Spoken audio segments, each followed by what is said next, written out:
జూబ్లీహిల్స్ నుంచి మాగంటి సునీత మేడం గారు పోటీ చేస్తారు. అలాగే కాంగ్రెస్ నుంచి నవీన్ యాదవ్ గారు పోటీ చేస్తారు. అలాగే బీజేపీ నుంచి లంకల దీపక్ రెడ్డి గారు పోటీ చేస్తారు. కాబట్టి వీళ్ళ ముగ్గురులో మీకు ఏ పార్టీ అయితే గెలిస్తే బాగుంటుంది అనుకుంటున్నారు? దీనికి సంబంధించి ఒకసారి చెప్పండి. నా వరకు అయితే ఇక్కడ బీఆర్ఎస్ పార్టీ గెలిస్తే బాగుంటుంది అనుకుంటున్నాను. ఎందుకంటే గవర్నమెంట్ ఉన్నప్పుడు అన్ని సంక్షేమ కార్యక్రమాలు ఏదున్నాయో అన్ని ప్రజల దాకా వెళ్ళినాయి. ఇప్పుడు వచ్చేసి కాంగ్రెస్ గవర్నమెంట్ 6 గ్యారంటీలు పెట్టింది. 6 గంటలో బస్సు ఒకటే, ఫ్రీ బస్ ఒకటే ఇంప్లిమెంట్ అయింది. 500 గ్యాస్ ఇస్తున్నారు, అది ఫెయిల్యూర్ అయిపోయింది. ఇంకా చదువుకునే పిల్లలకు స్కూటీ ఇస్తున్నారు ఆడపిల్లలకు, అది లేదు. మహిళలకు 2500 ఇస్తున్నారు అత్త కోడలకి, అది లేదు. ఇవన్నీ పథకాలు ఏది పెట్టలేదు ఇప్పటి వరకు. ఇంకోటి షాది ముబారక్ కానీ, కళ్యాణ లక్ష్మి కానీ, దానికి కేసీఆర్ ₹1,00,000 ఇచ్చేవాడు. వీళ్ళు ఏం చేశారు, ఒక తులం బంగారం యాడ్ చేసి ఇప్పటి వరకు ఏ మహిళకు ఎవరికి ఎక్కడ తులం బంగారం అనేది రానే లేదు. ఇంకోటి దాంతో పాటు ఒంటరి మహిళలకు కానీ, ఇంకా వృద్ధాప్య పెన్షన్లు కానీ వాళ్ళకి కేసీఆర్ 200 నుంచి 2000 చేసిండు. ఈయన రేవంత్ రెడ్డి ఏమన్నా 4000 ఇస్తాను. 4000 ఇప్పటి వరకు వాళ్ళకు 4000 కదా 2000 3 నెలలకు ఒకసారి 3 months ఒకసారి ఇవ్వడం జరుగుతుంది. అట్లాగే ఊర్లలోకి వెళ్తే రైతులకు కూడా, రైతులకు వచ్చేసి రైతు బంధు ఇప్పుడు నేను కూడా ఒక రైతు బిడ్డను. నాకు వచ్చేసి రైతు బంధు ఒక నెల ఒకసారి మిస్ అయిపోయింది. అది వచ్చే టైంకి రావట్లేదు. అంటే పంటలు అదును చదువులు చేసే టైంకి అవి రావట్లేదు.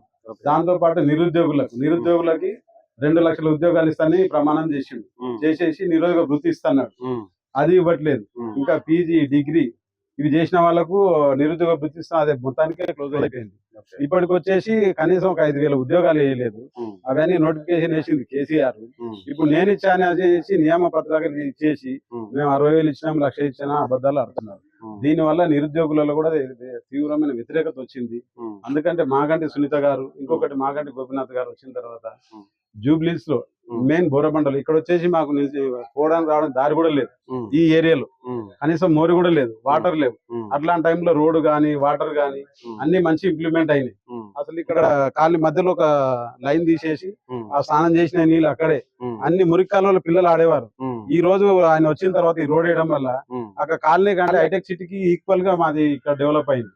అందుకనే ఒకసారి మాగంటి సునీత గారికి మళ్ళీ ఓటేయడం వల్ల ఏంటంటే బీఆర్ఎస్ గెలిస్తే ఆ కాంగ్రెస్ పార్టీకి బుద్ధి వస్తుంది.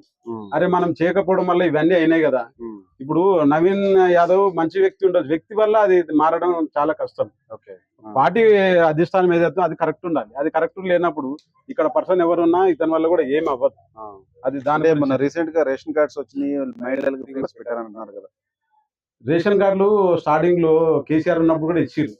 ఆ తర్వాత అది అంటే 1,00,000 వరకు ఇచ్చేసి ఆపేసారు. ఇప్పుడు వీళ్ళు వచ్చిన తర్వాత మళ్ళీ కొత్త రేషన్ కార్డులు తప్ప ఇంకేం చేయలేదు. అది ఇప్పుడు రేషన్ కార్డులే ఇవ్వడం ముఖ్యం కాదు కదా. అంటే ఇప్పుడు మహిళలకు బస్సు ఫ్రీ బస్ ఇవ్వడం వల్ల బెనిఫిట్ అనిపిస్తుందా, ఎట్లా? మహిళలకు ఫ్రీ బస్ ఇవ్వడం వల్ల బెనిఫిటే, దాని వల్ల ఉపయోగం కూడా నష్టం కూడా ఉంది. ఎందుకంటే జెంట్స్ కి వచ్చేసి మా లాంటి వాళ్ళకు డబుల్ ఛార్జ్ పెంచేసి, అంటే వాళ్ళకి వచ్చే ఛార్జీ మా దాంట్లో తీసేస్తుంది. దాని వల్ల ఉపయోగం లేదు. ఇప్పుడు స్ట్రైక్ చేయడానికి లేదు. ఇప్పుడు ఎందుకు పెంచిరాని, ఇంతకు ముందు అంటే అందరు మహిళలు అందరు కలిసి వచ్చేది. ఇప్పుడు ఆ ఫ్రీ బస్ వల్ల మహిళల కొట్లాటలు గొడవలు అది కూడా చాలా చూస్తున్నాం మనం. దాని వల్ల ఆటో వాళ్ళకు కూడా వాళ్ళకు ఇన్కమ్ లేక వాళ్ళ కుటుంబాలు కూడా చిన్న భిన్నం అయిపోయినాయి. వాళ్ళకు ఇంకా ఆటో వాళ్ళకు నెలకు వచ్చేసి 1000 రూపాయలు 10,000 ఇస్తున్నాడు, 10-12,000 అది లేదు. అవన్నీ బంద్ చేసిండు. ఇప్పుడు ఆంధ్రలో వచ్చేసి 12,000 ఇస్తుంది చంద్రబాబు నాయుడు. మరి ఇక్కడ ఎప్పుడు చూసినా అప్పులు ఉన్నాయి అంటున్నారు. దాని వల్ల పరిపాలన మొత్తం కుంటుపడిపోయింది. మెయిన్ ఏంటంటే ఇక్కడ రేవంత్ రెడ్డికి పరిపాలన మీద ఆయనకు అవగాహన అనేది తక్కువ అయిపోయిందని నేను ఆలోచన.